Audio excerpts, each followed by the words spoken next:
نحمده ونصلي على رسوله الكريم أما بعد فأعوذ بالله من الشيطان الرجيم بسم الله الرحمن الرحيم أوأمن أهل القرى أن يأتيهم بأسنا ضحى وهم يلعبون صدق الله العظيم عقابی روح جب بیدار ہوتی ہے جوانوں میں عقابی روح جب بیدار ہوتی ہے جوانوں میں نظر آتی ہے ان کو اپنی منزل آسمانوں میں نہیں تیرا نشیمن قصد سلطانی کے گنبد پر نہیں تیرا نشیمن قصد سلطانی کے گنبد پر تو شائع ہے بصیرہ کر پہاڑوں کی چٹانوں میں حاضرین کرام یوں تو مسلمانوں کی تاریخ مشکلات و مصائب ابتلاء آزمائش کی داستانوں سے لبریز ہے یوں تو مسلمانوں کے خلاف ہر دور ہر زمانے میں مخالفت و معاندت کی آندیاں چلی ظلم و ستم کا فتنہ فساد سیلاب آیا معاذ عالمی پیمانہ پر اس جگہ مسلمانوں کو ظلم و ستم کا نشانہ بنایا جاتا ہے یہاں مسلمانوں کے خلاف آزادی کے بعد سے ظلم و ستم کا سلسلہ جاری ہے جن مسلمانوں نے تحریک آزادی میں اپنے لہو سے مادر وطن کی پیاس بجھائی جیل کی کوٹھریوں میں اور پھانسی کے تختوں پر آزادی کا نعرہ بلند کیا جن مسلمانوں نے اپنی 700 سالہ تاریخ میں ہندوستان کو دولت و ثروت سے مالا مال کر دیا تھا اس کو سونے کی چڑیا بنا دیا تھا جن مسلمانوں نے ہندوستان میں اتحاد و اتفاق کا چمن لگایا تھا ہندو مسلم ایکتا کا چراغ روشن کیا تھا انہی کو آج غدار وطن کہا جاتا ہے ان کو فسادات کے آگ میں جھونک دیا جاتا ہے بے گناہ مسلمانوں کو سلاخوں کے پیچھے ڈال دیا جاتا ہے اور اس پر دہشت گردی کا الزام تھوپا جاتا ہے میں کہتی ہوں کہ دہشت گرد اور آتنکوادی وہ ہے جس نے مسلمانوں کا قتل عام کیا دہشت گرد وہ ہے جس نے مسلمانوں کو حقوق کو محروم کیا دہشت گرد وہ ہے جس نے ملک کے نافذ کیے ہوئے آئین اور قانون کو توڑ کر فتنہ فساد کا سیلاب آیا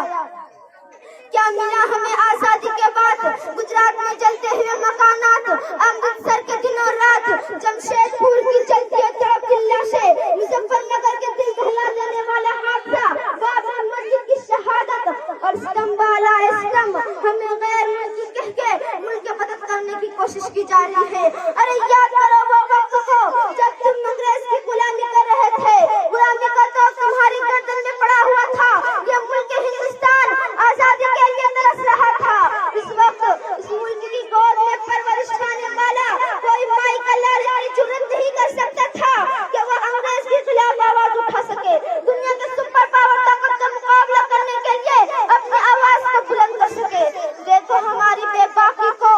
جس نے سب سے پہلے آواز اٹھائی تھی وہ شیر دل انسان خدا کا انسانیت کا مسیحا شاہ ولی اللہ محدث دہلوی کا فرزند شاہ عبدالعزیز تھا شاہ عبدالعزیز کی آواز کیا تھی وہ آواز یہ تھی کہ انگریزوں کے خلاف جہاد کیا جائے ملک ہندوستان کو انگریزوں سے آزاد کیا جائے شاہ عبدالعزیز کا یہ فتویٰ انگریزوں کے لیے خطرناک پیغام تھا جس نے انگریزوں کو بے چین کر دیا اسی آواز کے سہارے علماء ہند خاص طور پر علماء دیوبند سر پر کفن باندھ کر انگریز کی حکومت کو ختم کرنے کے لیے میدان جہاد میں نکل پڑے پھر تاریخ نے دیکھا کہ علماء کرام کو توپوں کے منہ پر باندھ کر گولہ داغ دیا جاتا رب کی قسم علماء کرام کے گوشت کے لوتھڑے اڑ گئے فضا آسمانی خون سے رنگین ہو گئی یہ بھی ہوا کہ علماء کرام کے جسم کو تانبا سے داغا گیا علماء کرام کے جسم کو سغرا کی کھالوں میں بند کر کے جلتی ہوئی تنور میں ڈالا گیا لمحات تاریخ نے یہ بھی دیکھا کہ علماء کرام کو ہاتھیوں پر کھڑا کر کے درختوں سے باندھ کر ہاتھیوں کو چلا دیا جاتا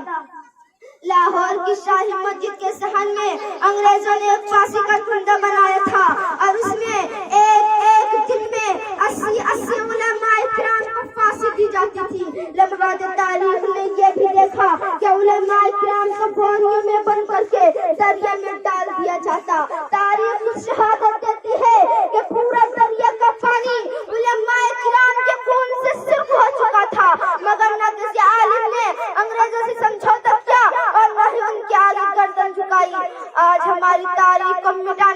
کوشش کی جا رہی ہے اور ستم والا ستم ہم سے یہ سوال کیا جا رہا ہے کہ تم نے ہندوستان کو کیا دیا؟ اے محبان وطن، جاؤ ہمالیہ کے بلندی سے پوچھو، گنگا کی گہرائی سے معلوم کرو، سرزمین ہند کی شادابی سے پوچھو، تاج محل کی فلک عمارت سے پوچھو، یہ سب کے سب ہماری عظمت کے گواہ ہے، یہ سب کے سب اس بات پر شاہد ہے۔ اے ہندوستان کے انصاف اور دانشوروں، ہمیں بتاؤ کہ ہندوستان کو قطب مینار کی بلندی کس نے دی؟ تاج محل کی رہنائی کس نے دی؟ سو بار سوارا ہے ہم نے اس ملک کے کیسے پر ہم کو، سو بار سوارا ہے ہم نے اس ملک کے کیسے پر ہم کو، یہ اہل جنوب بتلائیں گے ہم نے کیا دیا عالم کو۔ الغرض مسلمانوں کے فکر تاریخ کی پکار نہیں بلکہ کرسی نصیب حکمرانوں کی بھی یہی شہادت ہے کہ ہمیشہ اس آزاد ہندوستان میں مسلمانوں کے خلاف ان کے مسائل میں جمہوریت کا مذاق اڑایا گیا، مسلمانوں کو ان کے حقوق سے محروم کیا گیا، ہر زمانے میں مسلمانوں کو مجبور مفروض کیا گیا۔ حاضرین کرام، بڑے ہی افسوس کے ساتھ یہ کہنا پڑتا ہے کہ کل جب ہمارے اسلاف و اکابر نے اپنا خون پسینہ بہا کر آزادی جیسی نعمت حاصل کی تھی، لیکن آج جو ہم پر ظلم و ستم ہو رہا ہے وہ روز روشن کی طرح آیا ہے۔ لہٰذا میں پوچھنا چاہتی ہوں ان تعصب پرستوں سے، ان آزادی کا نام لینے والوں سے، کیا آزادی کسی کا نام ہے کہ جو چاہے مدارس پر حملہ کرے؟ کیا آزادی کسی کا نام ہے کہ جو چاہے مساجد پر حملہ کرے؟ کیا آزادی اسی کا نام ہے کہ جو چاہے قرآن میں تحریف کا مطالبہ کرے؟ کیا آزادی کسی کا نام ہے کہ جو چاہے ہمیں دہشت گرد قرار دے؟ ان کو یاد رکھیے، ایسے آزادی پر ہم کل بھی لعنت بھیجتے تھے اور آج بھی لعنت بھیجتے ہیں، کیونکہ ہمیں مذہبی آزادی چاہیے، صحابہ کے نظام کی آزادی، نبی کے دستور کی آزادی۔ اپنے اجداد کو کبھی بدنام نہ ہونے دیں گے، اپنے اجداد کو کبھی بدنام نہ ہونے دیں گے، یہ حویلی کبھی نیلام نہ ہونے دیں گے۔ دیکھنا ہے تو دیکھ حکومت دے کر، دیکھنا ہے تو دیکھ حکومت دے کر، کسی شہر میں کوہرام نہ ہونے دیں گے۔ وما علینا الا البلاغ۔